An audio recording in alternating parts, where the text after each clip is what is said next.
Unseasonably warm temperatures are fueling fire weather concerns across parts of the United States this weekend. We are keeping tabs on a tropical depression in the Gulf of Mexico. Will that make landfall in Florida and as a hurricane? We'll answer that later on in the video. Welcome back to Weather on the Go, everyone, on this Saturday, October 5th, 2024. If you're not a subscriber to my channel, make sure to subscribe to the channel down below, especially if you do enjoy short range and long range weather forecasts, seasonal, monthly outlooks, and much more. We do live streams here for winter weather, for severe weather, and tropical weather on this channel. Make sure to like the video down below by giving it a thumbs up and leave any comments, questions, and concerns below. I always get to those after the video.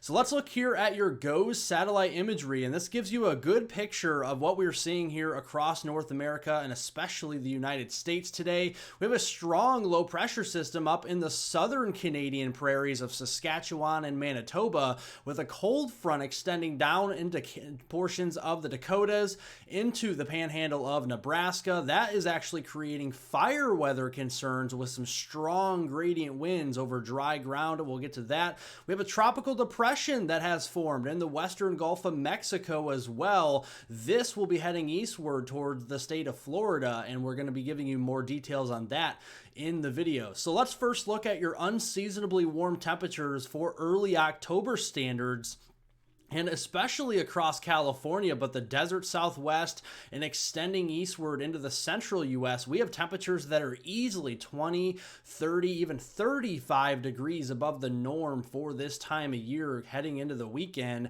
And here are your high temperatures this afternoon. We are up into the 90-degree mark near the Des Moines, Iowa area, 92 into Omaha, 90 in Kansas City, and 91 in the Dallas-Fort Worth area this afternoon. A little bit cooler, though, to the north across the Dakotas and over here into Montana, also across the northeast is pretty cool. But look at all the heat down here into the Phoenix region, up to 104 this afternoon, 98 in Las Vegas, and 103 in San Diego. And that's all the way up the Sacramento Valley, places like Fresno, pretty hot as we go into this afternoon.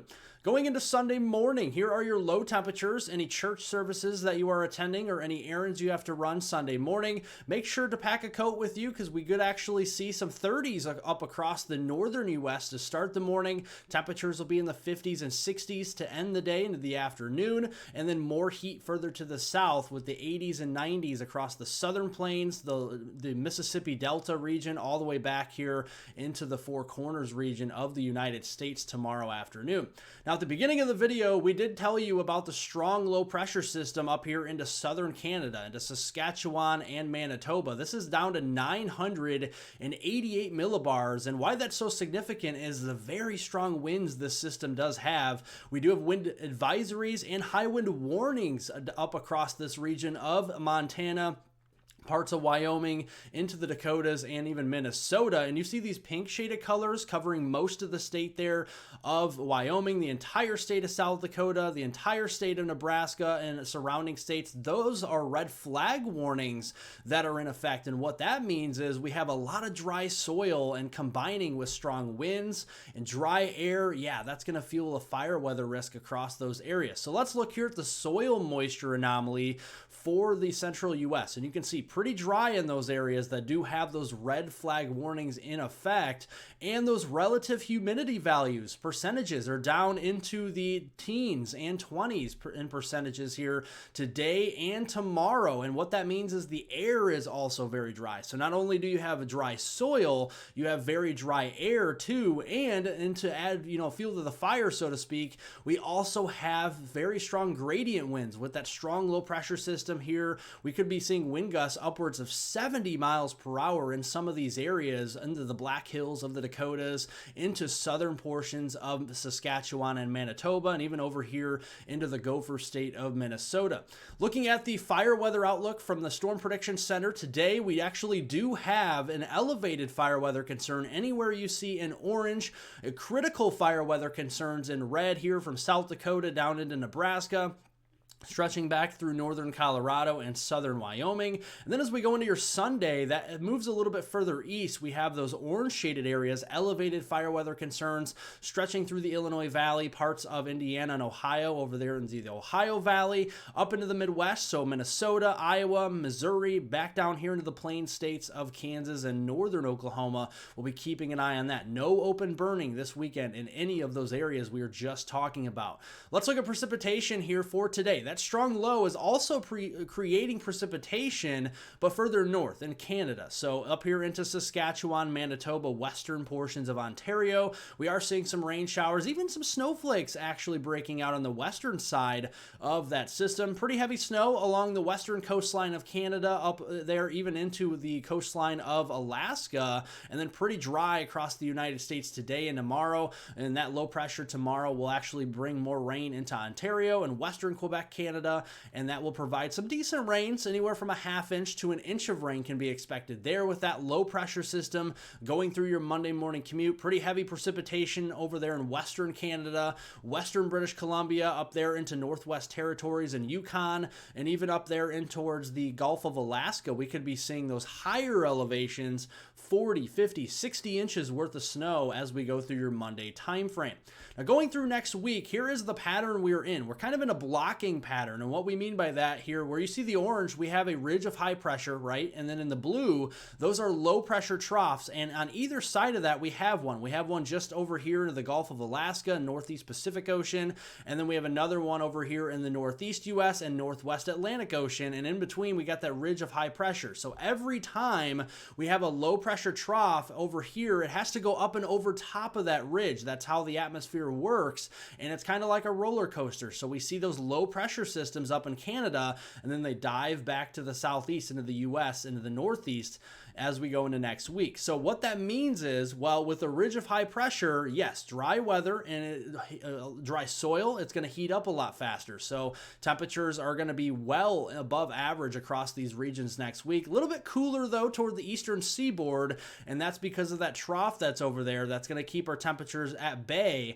as we go through next week. Now, very dry will be the weather pattern going through the week as well. It's going to be hard-pressed to see any drops of rain or snow, even snowflakes across the United States. And even southern Canada starting to dry out a little bit more. Our attention will turn to the tropics as we go into next week. And let's talk about this. Synoptically, we have a high pressure ridge across the U.S. And naturally, when you see that in the hurricane season, you'll look to the south, see the lowering of the pressure underneath that. And that is what's creating what we call Tropical Depression 14 into the Bay of Campeche and the western Gulf of Mexico. Now, we'll talk about that in a minute, but it's also active out here into the main development region and into the central Atlantic as well. We have two hurricanes, Hurricane Kirk and Leslie, and an investigative area from the National Hurricane Center watching a tropical wave moving off of Africa. First things first, let's look at Hurricane Kirk. This is a 120-mile-per-hour hurricane. This is moving away from North America, and it actually could be creating some problems as we get into the middle and late portion of next week in Europe, so be keeping an eye on that over there for you. A fish storm, what I mean by that is it's going to stay out to sea as we go through the week time frame next week. It is a hurricane, will weaken to a tropical storm. This is Leslie at 80 miles per hour, category 1 hurricane right now. And then an investigative area has a 30% chance of development as a tropical wave moves off the coast of Africa into the main development region. If this develops, this will also be a fish storm across the Atlantic as well. Now let's talk here about Tropical Depression 14 that has formed in the Bay of Campeche and the western Gulf of Mexico closer to home. And this is actually going to be a tropical storm as soon as Sunday morning, and already a hurricane as we get in towards the Saturday evening time frame or so. So we're going to be keeping an eye on that. Right now, max sustained winds at 35 miles per hour. It's moving north-northeast at 3 miles per hour, so essentially it's crawling right now. And we did look at those sea surface temperatures all throughout last week, and we were keeping an eye on this system and saying, you know, Helene that moved through and unfortunately produced so much devastation across the southeast U.S. The only silver lining we took from Helene that it actually did cool down those sea surface temperatures in the eastern Gulf just a smidge.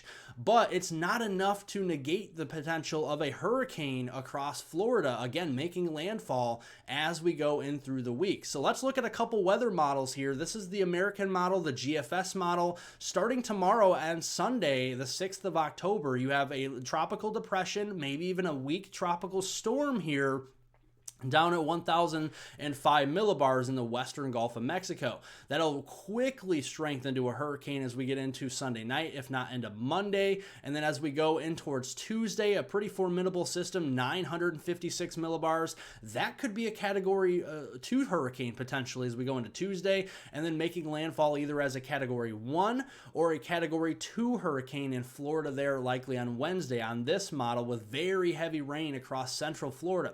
Now, another model, the ECMWF, this is the European model guidance. This starts off the same, maybe a little bit stronger at the onput here at 1,003 millibars, and then we quickly strengthen that here to a tropical storm on Monday, down to 995 millibars. Also a little bit further south, you notice, with the track of the system compared to the GFS. And not as bullish on the strength either. So this only gets it down to around a Cat 1 strength, mid-grade, strong Cat 1, and then crosses central southern Florida as a Cat 1 hurricane or a strong tropical storm as we go into Wednesday.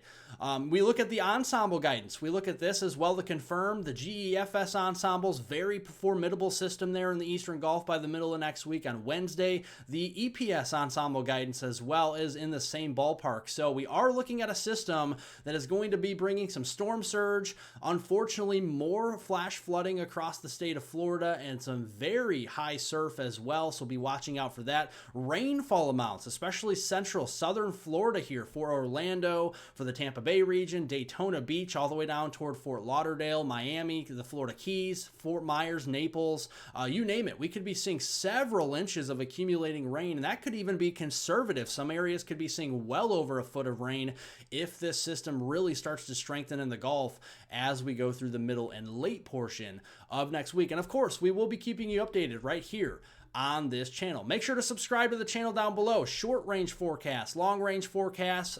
We have seasonal and monthly outlooks and much more, including live streams on this channel for winter weather, severe weather in the tropics. So make sure to subscribe to the channel down below to stay updated at the latest information right at your fingertips. Like the video down below by giving it a thumbs up. And of course, leave any comments, questions, and concerns below. We'll always get to those after my videos, and I hope everyone has a wonderful rest of their weekend out there.